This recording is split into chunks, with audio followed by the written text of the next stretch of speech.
Pakinggan ninyo guys ang mensahe ng ating Pangulong Duterte live April 15, 2020 para sa ating mga kapwa Pilipino.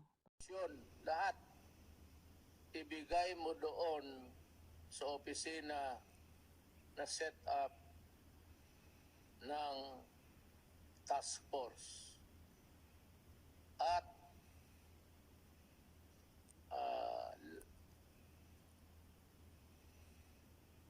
kung may releases man lahat, accounted yan, tapos then there's another audit in the integrity of the procedure. Yan lang po. Papasalamat ako sa lahat ng trabahante ng gobyerno na yan.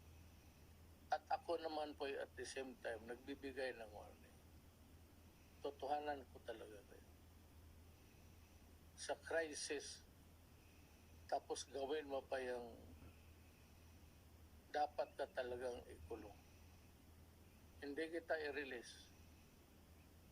At huwag kang hindi ako maniwala ng kaso-kaso. Hayaan mo, magpapapreso ako balang araw kung mali ang sinabi ko at ginawa ko. Sa inyong mga Pilipino, mga kabayan, mahal ko. Mga Bisaya, sunod lang mo sa ating pakigbisog against a formidable enemy. As always, I give my sincerest gratitude to all those who are fighting in the front lines, for doctors, nurses, allied health professionals, police, soldiers, civil servants, and everyone performing essential services in the private sector. I assure you that your efforts will be rewarded. Your heroism will not be forgotten. Saludo kami sa inyo. Let me thank the LGUs who are doing their best to contain the spread. Guys, please support our President para sa pandemic crisis natin. Huwag na natin siyang kalabanin. Huwag na natin siyang tirahin. Instead na gagawa tayo ng hindi nakakabuti sa bansa natin, tutulong na lang tayo para maagapan ang pandemic crisis. Hindi kay gagawa tayo ng mga iba't ibang mga hindi nakakabuti para sa presidente natin. Yung mga tumitira sa presidente natin na wala namang itinutulong, wala namang ibinibigay na tulong. Nakakaawa, di ba? Pakinggan ninyo ang mensahe niya. Kung hindi nyo naintindihan yan, mag-research kayo. Pero talagang pag nagkamali kayo dito, hindi ko kayo palusutin. I will see to it. Even tomorrow, if I discover some embezzlements, some hoarding there, at dinadivert yung pagkain sa mga tao na dapat hindi sa kanila, you better think. I am not a cruel man. Pero kung may report ang police, I will order your detention hanggang matapos itong COVID-19. Sabi ko, wag ngayon. Wag na wag kayong mandaya, mangurakot, at taguin yung mga pagkain at yung iba hindi bigyan kasi you know, people sometimes think that they own whatever they receive from government. This is not yours. Neither is it mine. Pero kung mamuliti ka, tapos makabalitaan ko na yun ang nagawa mo, I will suspend you ora mismo.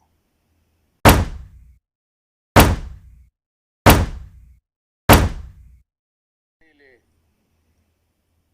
absconding the money, I will detain you, I said. And maybe I will release you pagkatapos ng COVID. Hindi ako nananakot. Nagpapasalamat ako sa buong lahat ng aking mga doktor. More honest, at talagang nagtatrabaho. Sa inyo po, personal kong gratitude na hindi mabayaran ng pera. Ang papasalamat rin ng taong bayan Pilipino. Salamat po. At ako'y regularly makipag-usap sa inyo until this crisis is over. Huwag kayong matakot ngayon.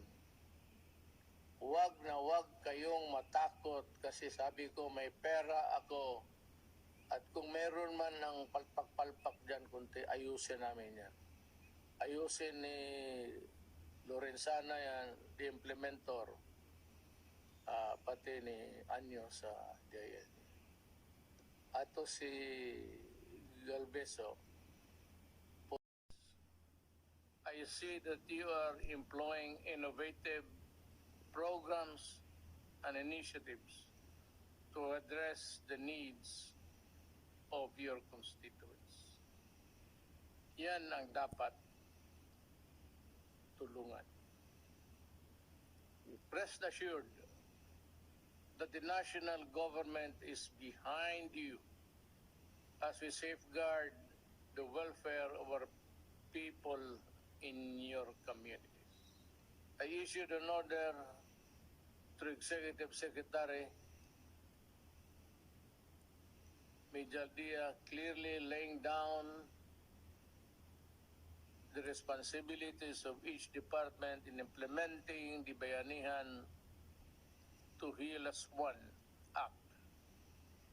I have given them the marching orders emphasizing the need for sufficient authority so that they do not have to go back to me and ask for clearance for each and every action they have to take.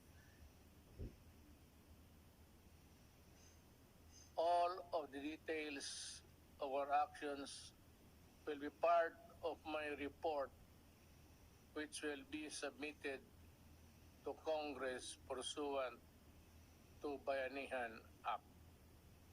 There are now only two powers in the law that I reserve strictly for myself.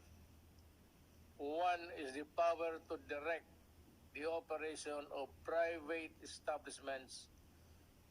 The other is the power to require businesses to prioritize contracts for materials and services necessary for the crisis. Powers only when absolutely necessary. The government is now taking action and undertaking several key measures to overcome and recover from the effects of this pandemic.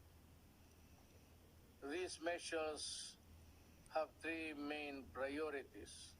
First, providing emergency assistance to affected sectors. The second, securing facilities for resources for the health sector. And third is performing fiscal and monetary action for the economy. First, the government is now launching the largest and widest social protection program in our country's history. Pinakamalaki itong tulong ng ibibigay ng gobyerno sa mamamayan sa history natin.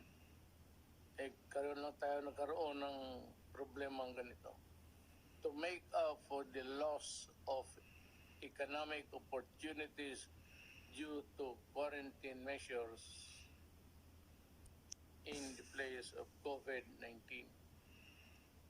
We have allotted 200 billion pesos for low-income households who are badly affected by the current crisis.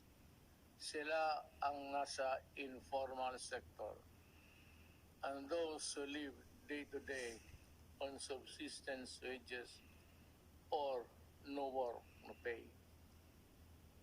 Arrangements, beneficiary households will receive emergency support for their 2 months based on the regional minimum wage. However, I still count on everyone to also look out after their fellow men, their countrymen. To those who have more in life, I implore you to share in the cost of taking care of the less fortunate and keeping our society intact. They have also contributed to our prosperity in one way or the other. So let us support them in this crisis. Okay. Of our country's greatest need, we all look out for and help each other. Buksan natin ang ating puso sa nangangailangan. I also appeal to the private sector to contribute in any way you can in dealing with this national emergency. We implore employers to do their part in protecting the welfare of the millions of Filipino households that belong to the formal sector and depend on their employers for continuous livelihood. For those who have silently helped away from the cameras, maraming salamat po. The government will provide a recovery package, especially to micro, small, and medium enterprises to help deal with the economic effects of this pandemic. My economic team is already creating the guidelines for this as I speak. To our farmers and our fisher folk, we have not forgotten you, and government is now employing quick response measures to help you during the crisis, as well as ensure food productivity, availability, and sufficiency during the period of the pandemic. And the government is also ensuring the unhampered flow of cargo under workers to maintain the continuous and steady supply of food, goods, and other essential supplies and items. A price freeze on commodities is already in effect, and measures to curtail hoarding and profiteering are also in place. Hindi ito panahon para kumita. Hindi ito panahon ng pagsasamantala. Food packs and essential non-food items are also being distributed on LGUs in Metro Manila and the rest of Luzon. Contaminated areas in the Visayas and Mindanao are receiving similar assistance. More will be given to augment the requirement of LGUs in the coming days as we repackage the items in our stockpiles. Gagawin para walang magutom. Second, we are marshalling and deploying the resources of government to provide our frontline health workers with everything they require so they can save as many lives as possible. We are now procuring medical supplies, devices, and personal protective equipments. The outpouring of donations and support through business organizations, foreign governments, and private individuals over the past few weeks have also been overwhelming. I therefore would like to acknowledge the following for their help in this crisis.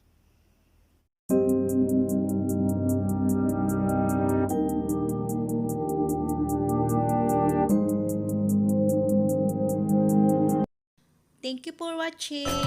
Please like,